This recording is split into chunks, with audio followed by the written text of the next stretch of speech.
ԱՄՆ փոխնախագահ J.D. Vance-ը հայտարարել է, որ Իրանի դեմ պատերազմը մտնում է նոր փուլ, որը ենթադրում է Թեհրանի նկատմամբ տնտեսական ճնշում։ Մենք ոչնչացրել ենք նրանց սովորական սպառազինության ուժերը, հսկայական ճնշում ենք գործադրել նրանց արդյունաբերական բազայի վրա, որտեղ նախկինում զենք էին արտադրում, եւ այժմ որոշակի իմաստով մտնում ենք նոր փուլ, որտեղ մեր ունեցած ամենաարդյունավետ գործիքը նրանց նկատմամբ տնտեսական ճնշումն է։ Սա նուրբ հավասարակշռություն է, քանի որ նրանց նկատմամբ տնտեսական ճնշում գործադրելով մենք բախվելու ենք մեր նկատմամբ տնտեսական ճնշում գործադրելու նրանց փորձերին, սակայն վերջին մի քանի շաբաթների ընթացքում ակնհայտ էր, որ նրանք ավելի շատ մեծ ճնշման են ենթարկվել, քան մենք։ Կշարունակենք նույն ուղղությամբ, քանի որ կարծում ենք, որ սա վերջնական նպատակին հասնելու լավագույն միջոցն է, հայտարարել է ԱՄՆ փոխնախագահը։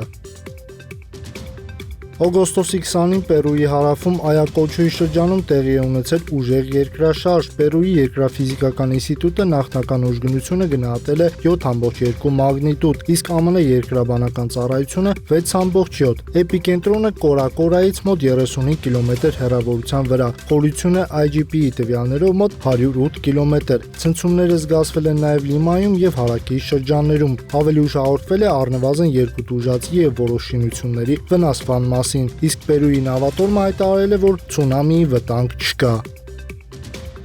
Սանկտ Պետերբուրգի կենտրոնում տեղի ունեցած վթարի պատահարի հետևանքով վիրավորվել է 6 մարդ, այդ թվում 3 անչափահաս։ 2 մեքենա բախվել էին, ինչից հետո մեքենաներից մեկը հայտնվել էր մայթին ու վրայերթի ենթարկել անցորդների։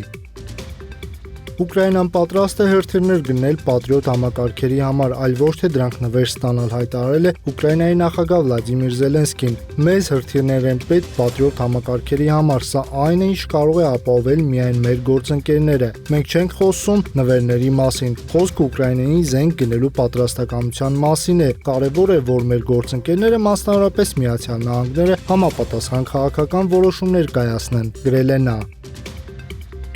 Ռուսաստանի Դաշնությունն աշխարհի միակ երկիրն է, որը տիրապետում է միջուկային էներգետիկայի ողջ շղթայի կարողություններին, ինչպես նաև պահպանում է կայանների աշխատանքի անվտանգության եւ հուսալիության ավանդաբար բարձր ստանդարտները, հայտարարել է Վլադիմիր Պուտինը։ Ռուսաստանը հարված է հասցրել Կիևի մարզում գտնվող Կելեո նավթաբազային, ընկերությունը նշել են, որ բոլոր աշխատակիցները ողջ են եւ չեն տուժել։ Նյու Յորքում ուժեղ ամպրոպային անձրևներ առաջացրել են տեղային հեղեղումներ, այդ թվում մետրոյի համակարգում։ Պաշտոնական NAC նոթիֆը հայտնել էր, որ հեղեղումների պատճառով MTA-ի գնացներում սպասում են ուշացումներ եւ երթուղային փոփոխություններ։ Նույն ժամանակ Նյու Յորքի իշխանությունները հայտարարել էին, որ քաղաքի որոշ հատվածներում 1 ժամում կարող է տեղալ 1-ից 2 դյույմ անձրև առաջացնելով արագ զարգացող հեղեղումներ։ Օգոստոսի 21-ի առավոտյան Պերմում անօդաչու թռչող սարքերի հարձակում է տեղի ունեցել եւ մի շարք աղբյուրներ հայտնում են, որ թիրախներից մեկը եղել է Լյուկոյլ Պերմնեֆտ Օրգսինթեզ նավթավերամշակման գործարանը։ Քաղաքում լսվել են մի քանի պայթյուններ, իսկ գործարանի տարածքի ուղղությամբ տեսանելի է եղել ծուխը։ Գործարանը Ռուսաստանի խոշոր նավթավերամշակման ձեռնարկություններից է, տարեկան մոտ 13 միլիոն տոննա նավթ վերամշակելու հզորությամբ։ Այն արտադրում է մասնավորապես բենզին, դիզելային վառելիք եւ ավիացիոն կերոսին։